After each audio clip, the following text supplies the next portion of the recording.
El siglo de la Revolución, una recapitulación y un final abierto. El siglo de la Revolución comienza en 1914, cuando en Rusia, tras una guerra, se dieron las condiciones necesarias para que Lenin plantease un programa para conseguir la instauración del socialismo, dando paso a una democracia plena y eliminando el Estado y de sus instrumentos de coerción. También eliminando la sociedad de clases y liberando a la humanidad de la esclavitud asalariada. Lenin era consciente de que no se podría implantar el socialismo sin una etapa previa de transición en que la dictadura del proletariado haría posible vencer las resistencias de quienes se opusieran a renunciar a los privilegios que se les garantizaba en el sistema existente. Tras la fácil victoria de los bolcheviques en octubre de 1917, se vino una guerra civil en que, al apoyo de 13 países extranjeros, provocó un coste final de 8 millones de muertos y la destrucción total de la economía rusa. Esto obligó al régimen soviético a sobrevivir al asalto de la guerra civil y sus enemigos exteriores, los países del capitalismo realmente existente. Estos decidieron dar prioridad a la lucha contra las influencias que las ideas de la Revolución Rusa pudieran tener en otros países, sin abandonar el acoso de la Unión Soviética. Ahora dirigían sus ataques contra un enemigo invisible y universal, que se sospechaba que se escondía no solo tras cada protesta o cada huelga, sino tras cada proyecto de reforma progresista. Una huelga de los descargadores de los puertos de la costa norteamericana del Pacífico fue denunciada por Los Angeles Times, una revuelta organizada por los comunistas para derribar al gobierno, por lo que no dudaron en que interviniese el ejército. La Segunda República Española nacía en 1931, dentro de una inquietud social que conducía a Europa a dictaduras y giros a la derecha. Todo esto fue considerado como un proyecto moderadamente reformista que degeneraba en una revolución comunista. El embajador de Estados Unidos informó a su gobierno el 16 de abril de 1931 que el pueblo español, con su mentalidad del siglo XVII, cautivado por falsedades comunistoides, se ve de súbito en una tierra prometida que no existe. Cuando les llegue el desengaño, se girarán ciegamente hacia lo que está a su alcance, y si la débil contención de este gobierno deja paso, la muy extendida influencia bolchevique puede cautivarlos.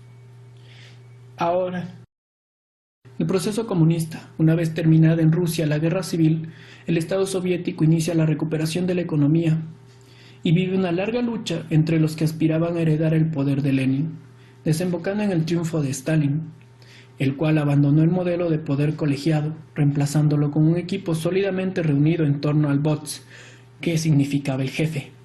En 1929, Stalin inicia su revolución, que comienza con un proceso de industrialización forzada a partir de los recursos obtenidos con la colectivización agrícola. Entre los móviles fundamentales figuraba el de prepararse para hacer frente a un ataque exterior, lo cual obligó a invertir en armas y recursos que podían haber servido para mejorar los niveles de vida de los ciudadanos, provocando lo que fue conocido como el Gran Miedo. Esto fue degenerando en un pánico obsesivo a las conspiraciones interiores que los dirigentes soviéticos creían que se estaban preparando para colaborar con un ataque exterior destinado a acabar con la patria del socialismo.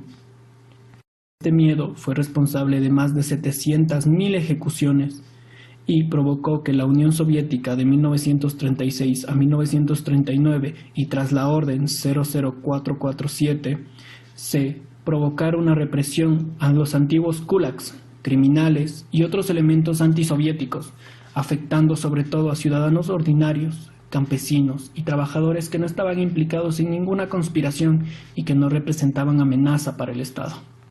Aunque los dirigentes soviéticos que sucedieron a Stalin no recurrieron al terror en escala, tuvieron una escasa tolerancia a la disidencia, salvando de esta manera el Estado soviético, pero a costa de renunciar a avanzar en la construcción de una sociedad socialista. La revolución, la cual nació para eliminar la tiranía del Estado, concluyó en un Estado opresor. Fuera de la Unión Soviética, la ilusión engendrada por el proyecto revolucionario siguió animando durante muchos años las luchas colectivas y obligó a los defensores del orden establecido a buscar nuevas formas de combatirlo.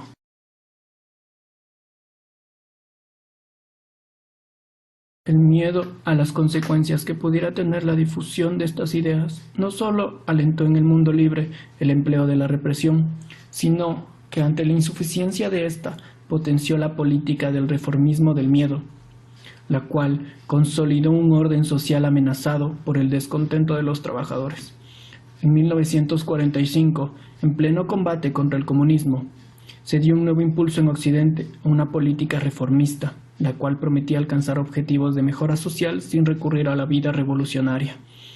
La etapa feliz que significaron las 3 décadas que transcurrieron entre 1945 y la crisis de los años 70, desplegando un estado de bienestar. Todo esto difundió la esperanza de que se había iniciado una nueva época de avance, continuado con las mejoras sociales, lo que contribuyó por otra parte a la desmovilización del movimiento obrero. El reformismo del miedo. El complemento lógico del reformismo de miedo fue el enfrentamiento del mundo libre contra la amenaza comunista. No solo desde el primer momento se contó con gobiernos dictatoriales y hasta con monarquías absolutas para integrar el supuesto mundo libre, y con la actuación de Estados Unidos que condujo a la destrucción de muchos gobiernos democráticos con el pretexto de que podían estar contaminados de comunismo. Así lo afirmó Harold Pinter. Estados Unidos apoyó y en muchos casos engendró cada dictadura militar de derecha que apareció en el mundo después de la Segunda Guerra Mundial, refiriéndose a Grecia, Indonesia, Uruguay, Brasil, Paraguay, Haití, Turquía, Filipinas, Guatemala y El Salvador, y, como menos importante, Chile, donde existieron miles de muertos en cada uno de estos países. Estos crímenes fueron sistemáticos, constantes, implacables y despiadados, pero en muchos de estos casos no se les tomó la importancia necesaria y era como si nunca hubiesen ocurrido. Esta campaña tenía una doble vertiente, una ficción consolidada por la Guerra Fría, que se la presentaba como una defensa del mundo libre contra una agresión soviética. El comunismo soviético fue considerado un enemigo implacable, reembarcado en una monstruosa conspiración para aplastar toda la libertad en el mundo. Los rusos, por el contrario, nunca quisieron una guerra de conquista mundial, sino que confiaban en que la superioridad del socialismo y las luchas de clases en las sociedades capitalistas les darían el triunfo a largo plazo. Era una mentira que los norteamericanos se preparasen para destruir a la Unión Soviética con un ataque preventivo. Los militares norteamericanos prepararon planes para la aniquilación total de la URSS y de todo el mundo comunista. Todos estos planes implicaron graves riesgos colaterales para el conjunto del planeta, y nunca sus dirigentes políticos pensaron en ello. Lo peor que nos podría ocurrir en una guerra global sería ganarla. ¿Qué haríamos con Rusia si venciéramos? Es lo que se preguntó, lo cual condució a Patricio Lumumba a introducir en el Congo la dictadura del proletariado. Esto también trajo perjuicios que podían causar en los negocios mineros en Katanga, de donde había salido el uranio que sirvió para elaborar la bomba de Hiroshima. Esto llevó a Eisenhower a ordenar su asesinato.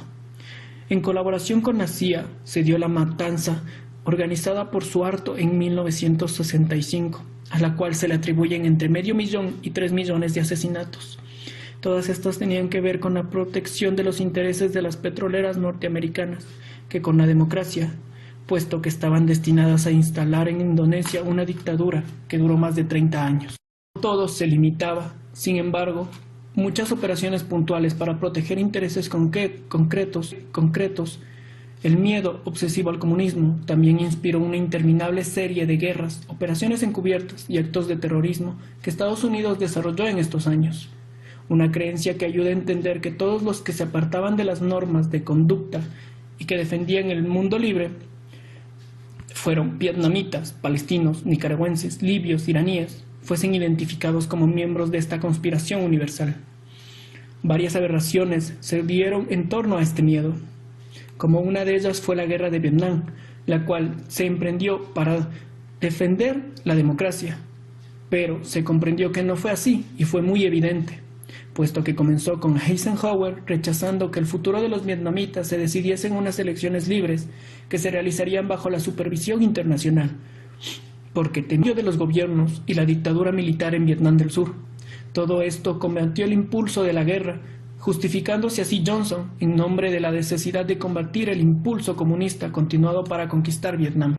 John Lawrence informó sobre que la guerra de Vietnam para la cadena CBS de 1965 a 1970 fueron sometidos en la campaña. Los dirigentes de Washington no podían abandonarla, sino como vencedores. Hemos estado matando gente durante 5 años, sin otra razón que favorecer a un puñado de generales vietnamitas ladrones que se han hecho ricos con nuestro dinero. Y no vamos a ganar, eso lo sabe todo el mundo, pero no vamos a admitirlo y volver a casa. De modo que seguiremos matando a la gente, miles y miles de personas, incluyendo los nuestros. ¿Y por qué? Por orgullo, por los egos y la vanidad de un puñado de viejos fantasmas de Washington. Robert McNamara introdujo la norma de evaluar el curso de la guerra por la cuenta de número de vietnamitas muertos. Así se reconocía en 1995 el error cometido. Lanzamos sobre esa zona minúscula en un periodo de 5 años entre 3 y 4 veces el tonelaje empleado por los aliados en todos los teatros bélicos de la Segunda Guerra Mundial. Fue algo increíble. Matamos a casi 3.200.000 vietnamitas, sin contar los soldados que fueron aniquilados en Vietnam del Sur. Apéndice. El autor hace una reflexión sobre el progreso, el cambio y la desigualdad. Comienza diciendo: mi generación se educó en la convicción de que la historia de la humanidad era el relato de un proceso ininterrumpido de progreso, de un crecimiento económico que iba asociado al avance de la sociedad, hacia un mundo más libre e igualitario. De igual forma, pensábamos que los hombres habían pasado de una primera existencia como cazadores y recolectores a otra, que es la invención de la agricultura, la misma que les permitió acceder a un estado superior. Poco después vino un largo periodo de fluctuaciones, hasta que en el siglo XVIII la revolución industrial permitió aumentar considerablemente la capacidad productiva y multiplicó los bienes al alcance de los seres humanos. Un ascenso que pensamos que iba a proseguir indefinidamente. Poco a poco, al propio tiempo que el presente desmentía nuestras grandes esperanzas, descubríamos que la visión de la historia en la que habíamos fundamentado era totalmente falsa. Aprendimos, por ejemplo, que el ascenso de la manufactura y del comercio, que se inició en Europa en el siglo XVI, se había desarrollado bajo el signo de la disminución de los salarios reales de los trabajadores y de la exigencia de una intensificación del trabajo familiar destinado al mercado. La desigualdad había aumentado en una primera fase del crecimiento industrial, pero que empezó a disminuir en un determinado momento, entre el último cuarto del siglo XIX y la Primera Guerra Mundial, a partir del cual se inició un reparto más equitativo de los ingresos. Un cambio, de los años 70, que Paul Krugman sostiene refiriéndose a Estados Unidos, que fue donde se inició, antes de extenderse a todo el mundo desarrollado. Fueron las normas e instituciones de la sociedad norteamericana las que han cambiado, por lo que han favorecido a un incremento radical de la desigualdad, tomando como pretexto la necesidad de superar los efectos de la crisis del petróleo. De igual forma, William Robinson lo interpreta también a partir de la respuesta de los intereses empresariales a la crisis de los años 70. Una clase capitalista transnacional que emergía en aquellos momentos optó por construir su poder rompiendo con los obstáculos que el Estado-nación y las demandas de las clases populares de sus países oponían a la acumulación. La crisis entre el 2007 y 2008 empeoró aún esta evolución en todos los sentidos, pero el problema más grave al que enfrentamos hoy es explicar por qué, una vez pasada la crisis, prosigue cada vez con más fuerzas esta dinámica de aumento de la desigualdad, que conlleva al empobrecimiento de la mayoría de las personas. Así llegamos al presente, interpretado por Milanovic, en que el crecimiento actual de la desigualdad se explica como resultado de la segunda revolución tecnológica, basada fundamentalmente en la tecnología de la información y de la globalización, en una interpretación adornada con todos los tópicos del neoliberalismo. La imposibilidad de aumentar los impuestos por la movilidad del capital, tras lo cual llegamos a las previsiones del futuro, que son de una extrema vaguedad y se limitan a poco más que afirmar que en los próximos 20 años la desigualdad puede reducirse a lo sumo en una 15ª parte, y que las ganancias de este proceso no se distribuirán uniformemente. En el libro de 2016, el análisis de Gordon se limita a considerar la evolución de los niveles de vida, un tema al que hay que reconocer que hace interesantes aportaciones. En Estados Unidos, en 1870 a 2014, el factor esencial del proceso había sido la tecnología, en el transcurso de 3 revoluciones industriales, la tercera de las cuales, la digital, desarrollada entre 1996 y 2004, había sido de escasos efectos, lo que explicaría que la década del 2004 a 2014 fuese la que más lento crecimiento de la productividad de la historia norteamericana.